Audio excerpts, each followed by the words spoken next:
soft tail. When I walked by it to wipe it down, it really looked clean. But when I felt the paint, I could feel the overspray all over it. What do we do for that, Scott? We got two things we can do, Mr. Cartoon. First and foremost, you could get a rotary buffer. But that's pretty risky. This is a beautiful bike. You got a custom paint finish on it. Little daring to take that out to it, especially if you're not a trained professional. As you can tell, we do have something on there.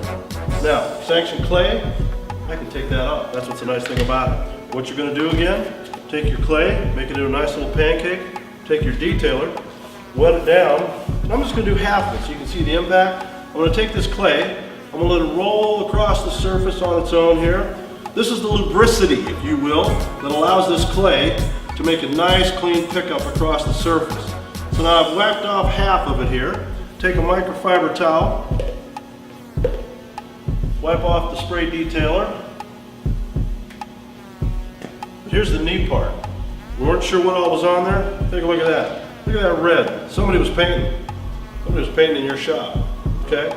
Now, take a feel, the difference there between where we worked it and where we didn't. Yep, you can feel that definitely. Stops right there, starts right there. That's the nice thing about it. It'll remove bonded contaminants, make that surface clear. So now we'll put some fresh synthetic wax on there, some signature wax. We're ready to go. This bike is truly sanctioned.